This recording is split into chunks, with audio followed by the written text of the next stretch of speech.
Running a business or having a business partner is like a marriage, but without the sex.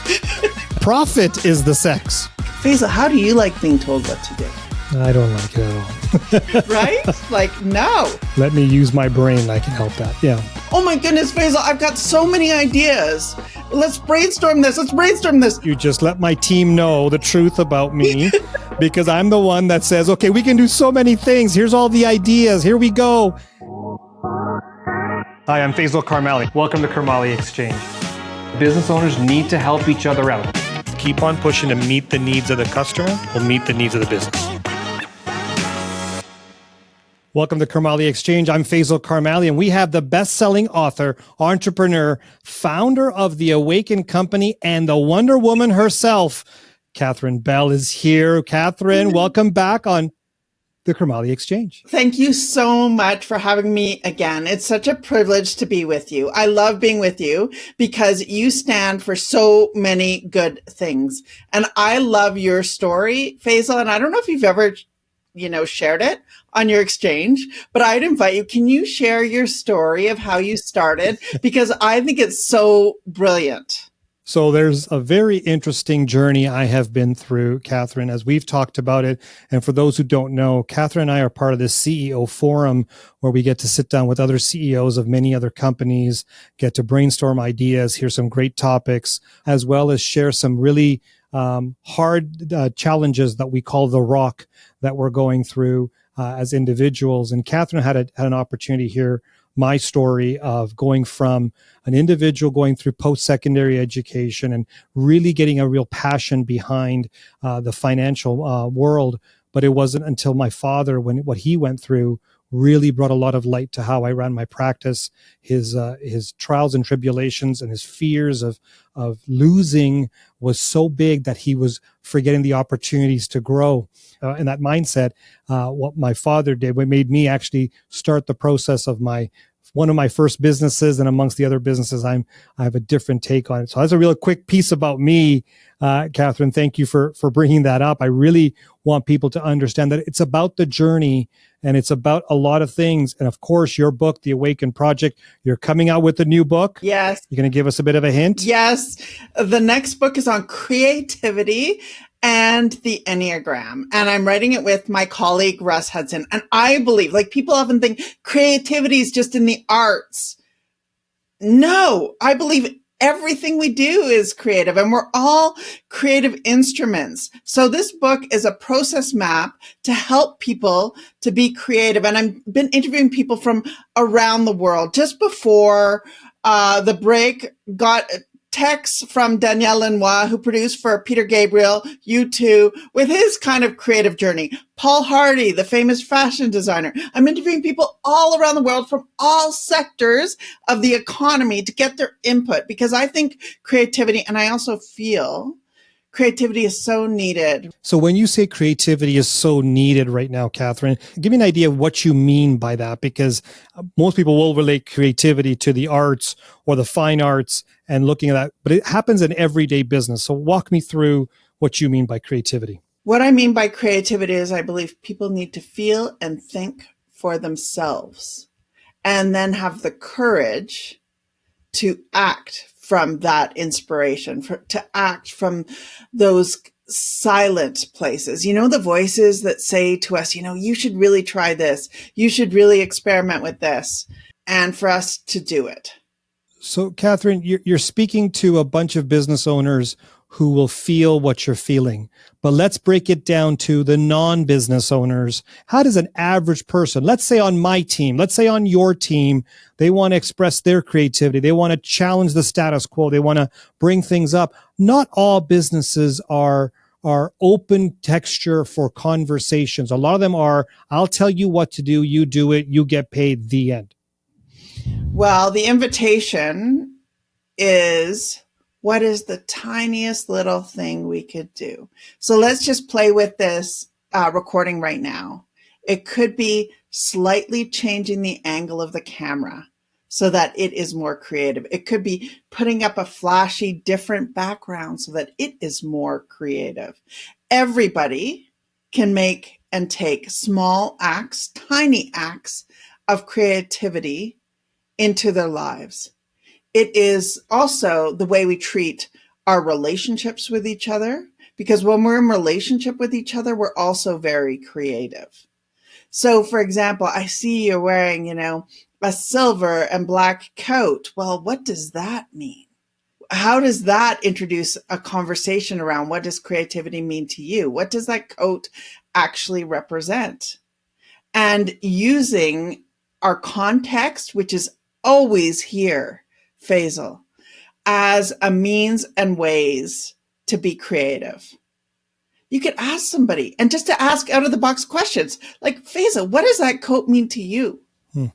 That's something I don't see in the corporate culture that much, is when people start to inquire, question, wonder, or even have the courage, like you said, to step up and kind of give their ideas as well, no matter how small they are. This has come over a lot of your research, and you've been sharing with me at my privilege to be receiving all the kind of information that you've collected, all the data that you have.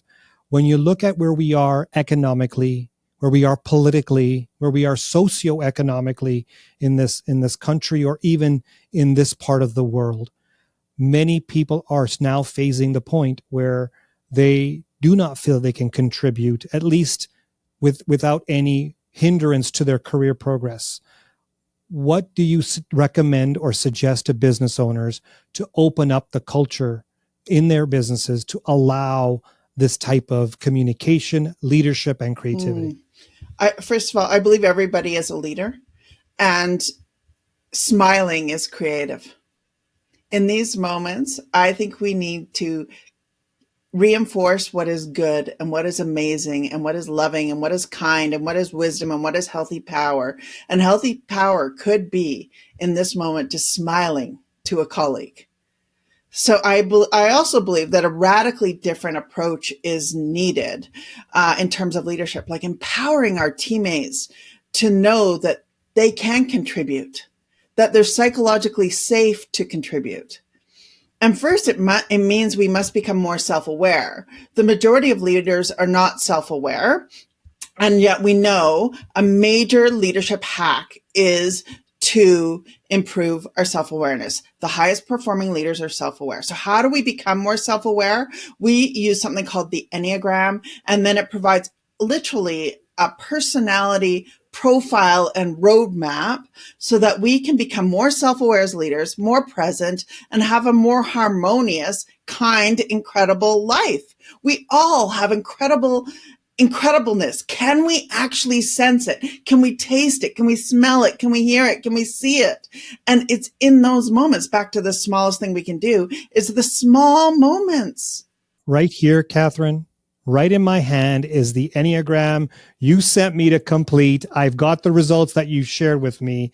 Before we dig into what the results kind of look like, what the heck is an Enneagram? An Enneagram is, Ennea means 9, gram means picture. It's a picture of 9. So there's debates on where it comes from.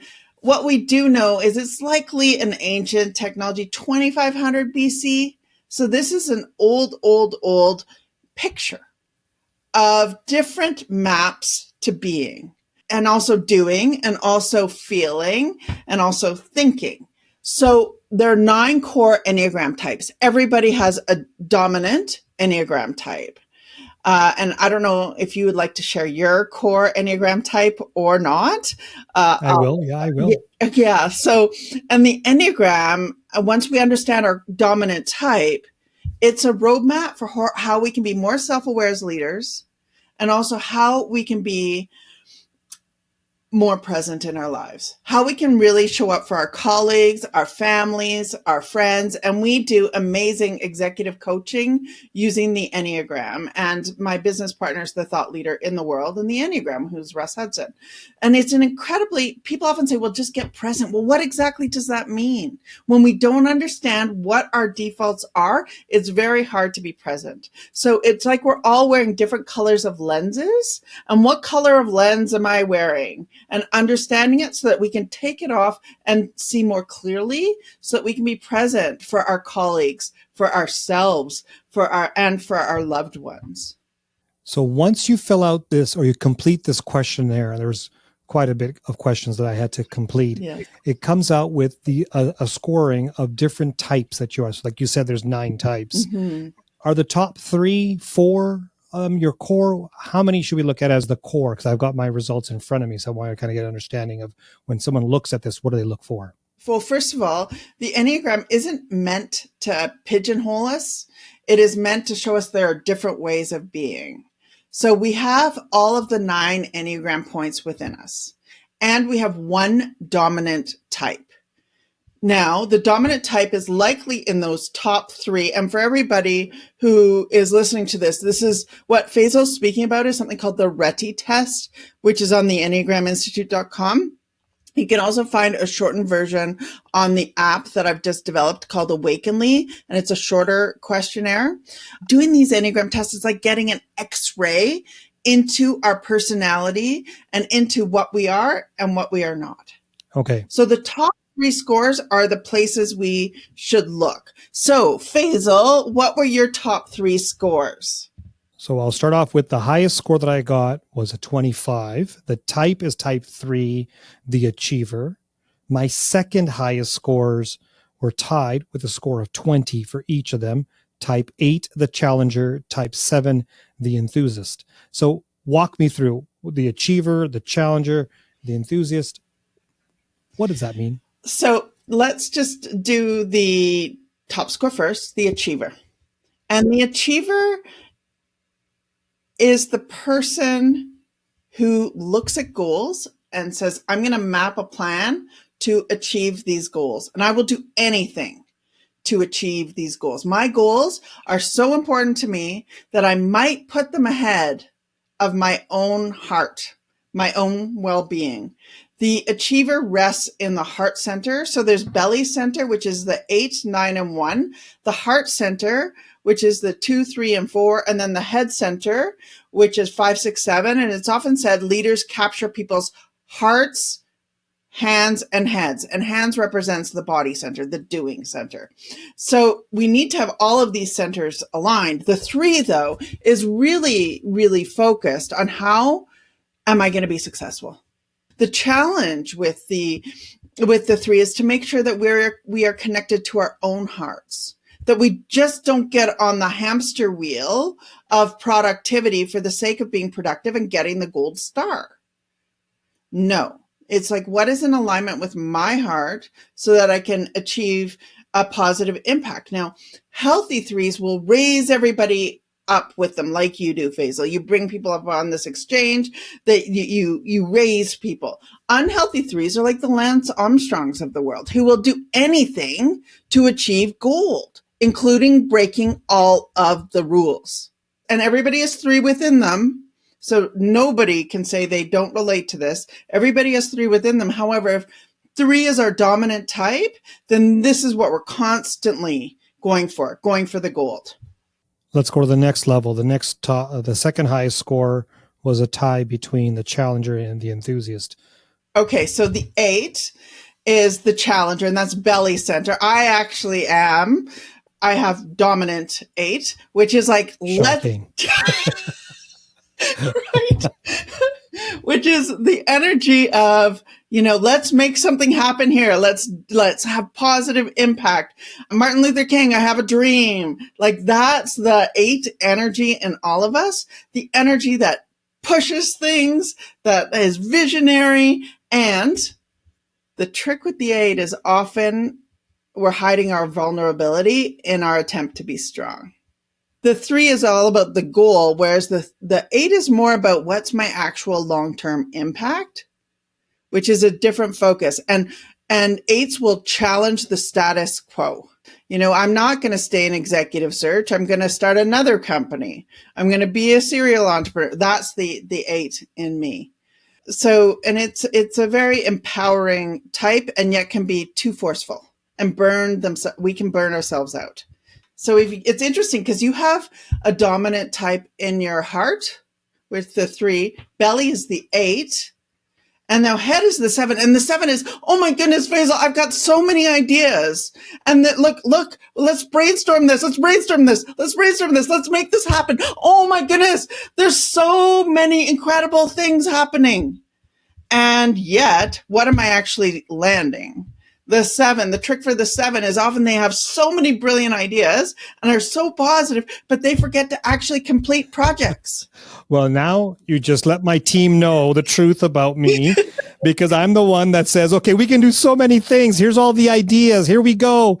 And then 99.9% of them either don't land, don't stick, don't get completed because I've got too many on the go. And I'm so enthusiastic about it that it kind of overwhelms a lot of people. I'm looking at the corner of my eye to my left-hand side, and my producer in the studio right now is like, the amount of time that this guy has told me things, and we're like, yeah, let him get over through this, and we'll wait till the next episode of his enthusiasm is very interesting. So how does someone in a leadership style like mine, an achiever, challenger, enthusiast, how do they work with their teams, and who works well with them, and who should the hell I stay away from? Oh, great question. First, let me ask you a question. Do you have one of those core types that you identify with more than the other? Out of the 3, 8 or 7? Yeah, the achiever. The achiever. The achiever. Okay. Yeah. I think knowing that is your dominant type is first the key thing. Is what can I do in terms of how can I show up with my full heart, having clear vision, clear intention, and a clear goal that's in alignment for higher good. Now, I don't believe that we should choose people to work with based on their Enneagram. Rather, we should choose to work with people based on their level of health. A healthy person can work with anybody in any Enneagram type. And we also know the highest performing teams are the most diverse teams. And what do I mean by that? I studied this at Cornell University. Diversity of thought first. So we want to surround ourselves with people who think differently than us, who feel differently than us. So with having a dominant 3, you'd want to make sure you're working with somebody who's body centered, who's action. You'd also want to make sure with somebody who's very thoughtful in terms of the head center. And what matters most is that you realize what is most needed is diversity of thought, that we can't just be walking around with a whole bunch of yes people. Rather, we need to be walking around with people who encourage us to literally think differently. I'm sounding like that old Apple ad from the 1980s, but literally that is what we need to be creative too. Because in our spark of differences, that's where cool things can happen. And you, with having the gift of the 3, align the team on the goals and then let them figure out how to do it and give people freedom. You know, Catherine, I'm going to just jump in there because there's many times that people in businesses will, over time, as they grow in their success, through their journey, will get to this point where they're looking for more balance. They realize without taking this test that they're more of a thought person, a visionary, and that the execution is better off with somebody else. And they actually go through a lot of challenges, some heartache, some pain, some suffering to get to that point. This really helps understand where a person is and what they need to work on. For those who haven't taken this test, which I suggest everybody does, for those who are unable to get this kind of information today, but will at some point in the future, the journey to find that equilibrium point with the least amount of pain, what would you suggest is the first step they do before they take this test? Remember that we are human beings, not human doings. I love when you say that. I love it. We must remember that we are human beings, not human doings. And we don't remember the moments where we're in relentless pursuit of productivity. We remember the moments where we're actually present with our colleagues, when they've done a good job, when you can give people something, when you can give a smile, give a compliment. And that then empowers. It requires leadership to change, though, because we've been taught and socialized about this doing, that our value only comes from doing. Yet when we come from being, something more powerful actually emerges through our leadership and in our organizations. So if my leadership style has been, I'll set the vision, just do what I tell you to do, and I realize it's not working, what do I need to do first to kind of make that change? Because I hear what you're saying, and a lot of people in business today, even if they're not the owners of the business, they're just in a leadership position, will say, I'm really good at giving instructions. Do the following, just do what I say and everything will be okay. There's got to be a change in that at some point. What's the first step that leaders, entrepreneurs, business owners need to do to take that first step to realize that change so they can get that kind of harmony, peace, and growth that they're looking for? First thing is stop, take a breath, center yourself. And then the moment you catch yourself in the act of wanting to tell somebody what to do, ask them a question. Ask them a question and get people to think for themselves. I also study transformational leadership. And transformational leadership, I've been taught by one of the top 5 leadership researchers in the world. But his name is Dr. Julian Barling.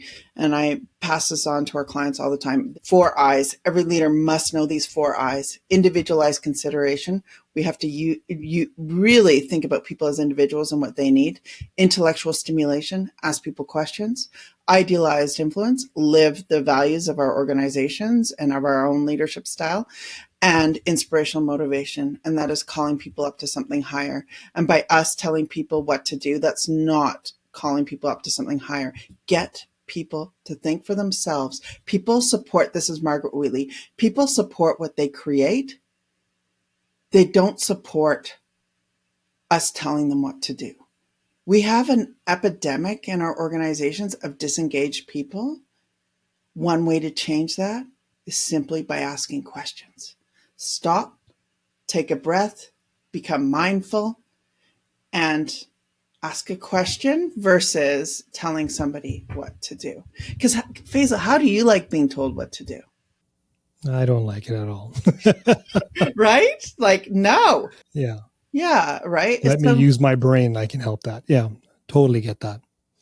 You know, Catherine, you and I were chatting at one of these forums that we've attended, and you said something that I found was very interesting, and the response was even interesting. You said, running a business or having a business partner is like a marriage, but without the sex.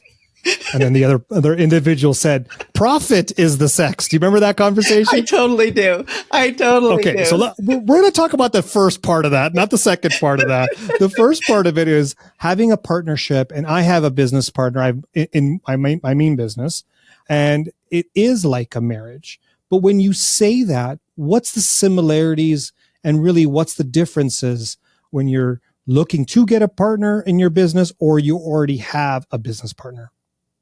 A business partner is like a marriage without sex, because you're spending so much time with this person, often the majority of your day, which is less than the time with our spouses. So having clear norms of behavior for how we work together is so important. And teams go through forming, storming, norming, performing, adjourning, and creating norms right at the beginning for how, as partners, are we actually going to work together, and to take the time to invest in and understand who our partners are before literally, this is metaphorically, jumping into bed with them. We need to understand, because it is literally like a marriage. You're creating, in my opinion, our organizations are like birthing things all the time. So we're giving birth to things. So what we need to understand who we're working with. And we also need to have very, very clear agreements with our partners, because when we don't have clear agreements, that's when things can get murky.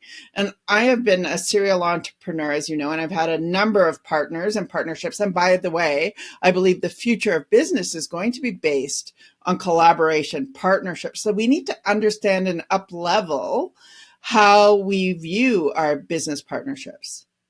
And what's super interesting is the more there's psychological safety within them, the higher performing it is. So the more we trust each other, the more we communicate, the better these relationships can be. And then it ripples out to our organizations. I think, the metaphor of the awakened company is the drop, right? When we awaken ourselves, we awaken our relationships, our teams, our organizations. And this then also affects our team, because how long somebody stays in our organizations is directly related to the relationship with their supervisor. So somebody will say to me, I've got great, healthy culture. Great. What's your turnover? And then their turnover is super high. Well, that makes no sense. Like, no, your culture is not great. Relationships are our glue, our organizational and cultural glue. As we build organizations, it's like we build the foundation. Foundation is our relationships. And yet we know also that people rate the worst time of their day, worse than taking the trash out, which I hate taking the trash out. I get my boys to do it, actually. It's the time with their bosses. So we have a whole bunch of boss holes running around. We've talked about this, Faisal. It needs to change. Yep. And our relationships, the more we can be self-aware, which is where it stems from, and the more our partners are also working on their own self-awareness, the cleaner we can be in relationship and in partnerships, and to have very, very, very clear agreements. So, and I see our organizations as like birth. I become a grandmother to my former organization. We started it and ended it. How to have clear and clean agreements throughout, and to be opening the conversation. And that means also us getting uncomfortable and vulnerable. Now, for all of our audience there, you're wondering, this sounds like a lot of work that someone has to go through. And it may be a lot of work, and you may need to, start from ground level zero and work your way up, even though you're running a successful business right now. And so I would strongly recommend that if anybody is starting to look at their business and say, I want growth, I want harmony, I want peace, I want love, I want comfort, I want the ability to take my business to the next part of my vision, whatever that vision is, you need a team of members, not only inside your company, but working with you as leadership. And someone like Catherine has written many books on this. Catherine is a best-selling author. I would strongly, strongly recommend that you at least have a chat with her to see how she can help your business, your culture. And I'll tell you, I'll be honest with you, Catherine is so straightforward, direct, caring, that if you're not the right fit for her business, she will assist you in finding somebody else. There's been so many CEOs that I've sat down at a table, and they're all talking about their problems, and they're all having these concerns. And Catherine's like, yeah, maybe you should talk to that person or that company. And it wasn't until I got frustrated. I'm like, Catherine, you do this work. You can do it for them. And she's like, yeah, I can, but if somebody else can help them too. I'm like, oh, you're so nice. So that's one thing you got to learn about Catherine. But the other part of it is that she will make sure that if it's not the right fit for her and her business, that she will direct you to areas that she can help you with. So this is beautiful, Catherine. When does the book come out? Because I want everybody to get a copy of it. So the book will be coming out October 2025, and we now have 2 audio programs that are being released by Sounds True, one on relationships and one on creativity. And that is, relationships is out now. We have a free seminar coming up on Feb 8th for everybody who buys the Sounds True audio program. And then we have one, creativity, April 1st. And we'll also have a free webinar, which is about $500 value if you buy this webinar from Sounds True, this audio program from Sounds True. Our culture begins with hiring, and we have a hiring webinar on February 20th, where I'm going to be giving an insider's guide for how to actually hire. And I've helped to hire thousands of people and had over a 90% stick rate.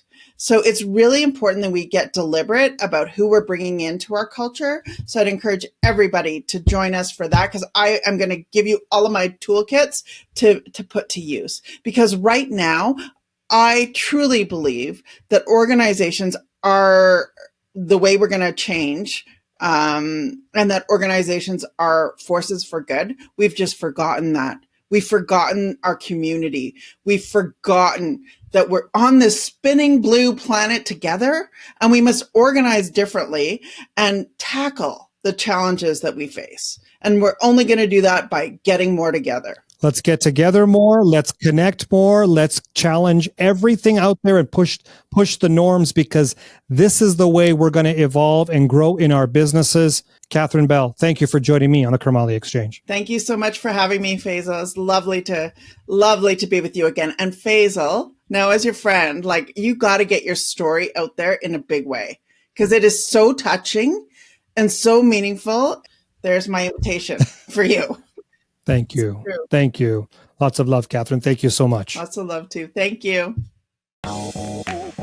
Thank you for watching the Karmali Exchange. Make sure you subscribe and hit the notification bell so you never miss an episode. You can also follow me on social media at Faisal Karmali, where we can continue the business conversation.